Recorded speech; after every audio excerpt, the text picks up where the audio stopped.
करते हैं तो न सिर्फ अक़लियत ठिठक कर सुनती है, बल्कि मुल्क भी ठहर कर सुनता है, क्योंकि उनकी जो बात है, चाहे सेक्युलरिज्म की बात हो या अक़लियतों की नुमाइंदगी करने की बात हो, उनका अपना एक अलग अंदाज है, अपनी ताकत है।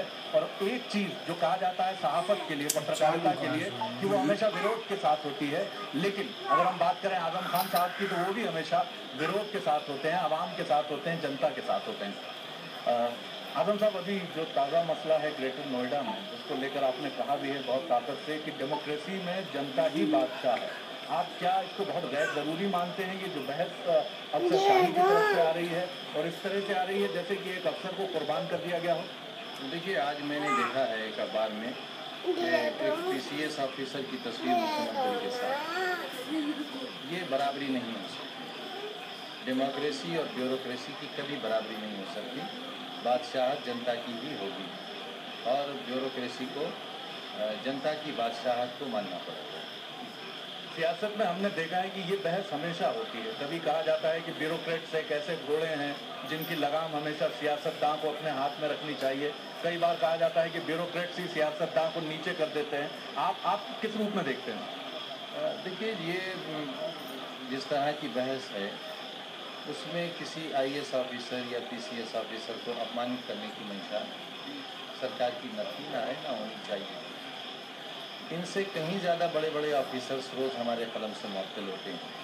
ये अलग बात कि वो इंजीनियरिंग सेक्टर से आते हैं, हेल्थ सेक्टर से आते हैं, प्रमोशन से आते हैं। आए दिन चीफ इंजीनियर्स, MDs हमसे सस्पेंड होते हैं। अभी मैं मेरठ गया, 4 बड़े अफसरों को मुअत्तल किया मैंने, तो उनके मुअत्तल होने की खबर छपी, लेकिन उनकी बराबरी की खबर नहीं छप सकती।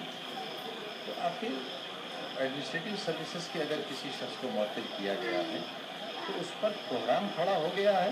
पूरी डेमोक्रेसी को के साथ हेकड़ी करने की ज़रूरत पेश आ रही है, उसको डेमोक्रेसी को डिमोरलाइज करने की ज़रूरत पेश आ रही है, जमहूरियत को धमकाने की ज़रूरत पेश आ रही है, मुख्यमंत्री को धमकाने की ज़रूरत पेश आ रही है। आप धमकाना चाहते हैं मुख्यमंत्री को? गैर ज़रूरी मानते हैं आप?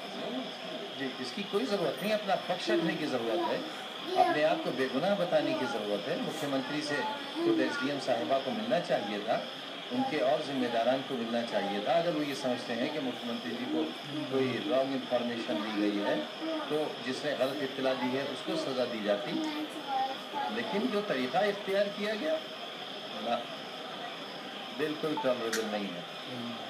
बोस्टन के मसले की अगर बात करें, आपने बहुत ताकत से उसकी मुखालिफत की है। आखिर ये कब तक चलेगा कि अगर किसी भी शख्स के साथ खान जुड़ा हो, क्या आपको लगता है, खासतौर से हिंदुस्तान की हम बात करें, चाहे शाहरुख खान के साथ किया हुआ हो या इसके पहले कुछ और जो लोग गए हों, आपको क्या लगता है, क्या हम नुमाइंदगी ठीक से नहीं कर पाते हैं या अमेरिका चौधरी क्यों बनता है?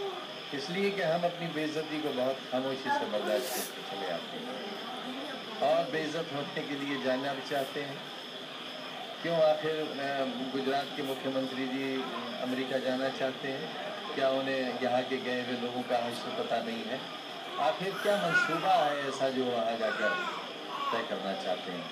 तो हमें तो शिकवा इसी बात का है कि जो वहाँ पर हैं, मैंने वही अपील की थी कि अमेरिका हमारे सिक्कों से बहुत कमाता है, हमारे सिक्कों को अपने वतन वापस आना चाहिए और हमारे वतन में जो नाकदरी है अपने सिक्कों की, वतन को भी सोचना चाहिए, हुकूमतों को सोचना चाहिए।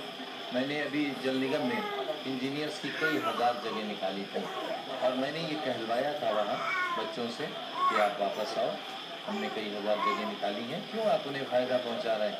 अपने देश को पहुँचाइए। तो कुछ आए हैं बच्चे वापस, उन्हें टेस्ट दिए हैं, क्वालिफाई भी किया। कुंभ में आपने जो काम किया वो बड़ा आउटस्टैंडिंग काम माना गया और हार्वर्ड ने आपको बुलाया। हालांकि बाद में फैसला शायद दिया गया कि आप नहीं गए वहाँ। जी, तो ये आपको क्या लगता है कि ये इस कुंभ में जो काम किया आपने, क्या वहाँ आपको लगता है कि आज़म खान का मुसलमान होना वहाँ भी आड़े आ जाता है या उसको लेकर भी सियासत की जाती है? से लेकर आड़े आता है तो ये भी मेरी पेशनसीबी है। अगर कुंभ इतना बुरा लगा तो अमेरिकन ने कुछ अपना नुकसान किया, सीखने के लिए बुलाया था हमें। जैसे मैंने कहा कि ना मैं मुलाजमत ढूंढने गया था, न मैं उनके मुल्क के हुस्न को देखने गया था, ना हसीनों को। नुकसान तो उनका हुआ, हमारा क्या नुकसान हुआ?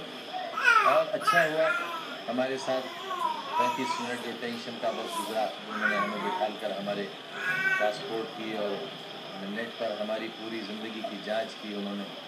चलिए एक बेदाग शख्स उनको मिला तो, और मैं अपना एहसास और अपना एहतजाज वहाँ दर्ज करा सका। कंक्लूड करते हुए आखिरी सवाल आपसे कर रहा हूँ। आपने अभी नाम नहीं लिया, लेकिन गुजरात के मुख्यमंत्री की तरफ इशारा किया और कहा कि जिस तरह के अल्फाज उन्होंने इस्तेमाल किए हैं वो बहुत खराब चीज़ है। जिस तरह से आपने बात की, आपने ये भी कहा